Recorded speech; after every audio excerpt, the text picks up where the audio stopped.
Hello বন্ধুরা, good morning. কেমন আছো? আমি তো খুব ভালো আছি, আশা করি তোমরাও খুব ভালো আছো। প্রচণ্ড গরম পড়েছে, সকাল থেকে মানে বিকেল পর্যন্ত এতটাই তাপ। আর বিকেল থেকে ঘর এত গরম হয়ে যায়, মানে বলার মতো না। বাইরে থাকতে পারলে খুব ভালো হয় গাছের নিচে। আর দুপুরটা তো এতটাই গরম থাকে, মানে সহ্য করা যায় না, মনে হয় কি যে আগুন জ্বালিয়ে দিয়েছে, এমন কষ্ট হয়। তোমাদের কাদের কেমন লাগছে জানি না, আমরা গরিব মানুষ, আমাদের তো প্রচণ্ড গরম লাগে। আর গাছের নিচে দুপুরবেলা থাকলে খুব ভালো লাগে। আর দেখো, আমি আজকে রান্না করেছি ইলিশ মাছের ভাপা। ইলিশ মাছ নিয়ে নিয়েছি, তার মধ্যে নিয়েছি মশলার সাথে পোস্ত, লঙ্কা নিয়েছি, কাঁচা লঙ্কা, শুকনো লঙ্কা নিয়েছি। আর হালকা মানে সব অল্প অল্প করে নিয়েছি, যেন মানে ঝালটা না হয়, কারণ ভাপার মধ্যে বেশি ঝাল ভালো লাগে না। আর নিয়েছি অল্প পরিমাণে চিনি, কাসুন্দ, একটু সর্ষে নিয়েছি, সাদে শস্য, কারণ শস্য বাটা ছাড়া ভাপা মানে হয়ই না। আর কাসুন্দটা নিয়েছি এর জন্য, একটা সেন্ট উঠবে খুব সুন্দর, আর কাসুন্দটা দিয়ে খেতে একটা টেস্ট ওঠে খুব সুন্দর, ওর জন্য একটু কাসুন্দ দিয়েছি।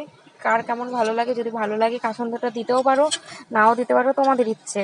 আমার তো কাসুন্দটা দিলে খুব ভালো লাগে ভাপাতে, তাই আমি কাসুন্দটা দিয়েছি। আর দেখো, আমি একটু পাতলা ঝোল মানে জল দিয়ে করেছি, কারণ ওটা তো মানে সেদ্ধ হবে জিনিসটা, আর একটু ভাতের সাথে একটু ঝোল ঝোল না থাকলে ভালোও লাগবে না, ওর জন্য একটু জল বেশি দিয়েছি। আর কারণ ওটা তো সেদ্ধও হতে হবে। আর দেখো, আমি তেল দিয়ে দিয়েছি, সর্ষের তেল দিয়েছি, খাঁটি সর্ষের তেল, সর্ষে ভাঙানো খাঁটি তেলটা দিয়েছি, বাড়ির ভাঙানো সর্ষের তেল। আর ওটার ঝাঁঝালো বেশি হয়, টেস্টি হয়। আর তার মধ্যে দিয়েছি জিরে বাটা দিয়েছি, অল্প পরিমাণে আদা বাটা দিয়েছি। আর এগুলো সব মানে শিলনোড়ায় বেটেছি, কারণ শিলনোড়ায় বাটলে টেস্টটা বেশি হয়, মিক্সচারে অতটা ভালো হয় না সবাই বলে, এর জন্য শিলনোড়াতে বেটে নিয়েছি। দেখো, এগুলো হচ্ছে গঙ্গার পুরো খাঁটি মানে ইলিশ মাছ। কি বলবো, ইলিশ মাছটা কেটে যখন ধুয়েছি, এতটা পরিমাণে তেল বেরিয়েছে, মানে বলে বোঝাতে পারবো না। আর রান্না করার পরে এতটাই তেল উঠেছে, দেখো পুরো থালার মধ্যে তেল ভাসছে। দেখো, এত সুন্দর হয়েছিল, মানে কি বলবো, মানে খুব সুন্দর হয়েছিল। আমি খেতে বসে এত ভালো লাগছিল, আমার মাকে বলছিলাম, দেখো মা কত সুন্দর হয়েছে, দেখো লঙ্কাগুলো খুব সুন্দর সেদ্ধ হয়েছে।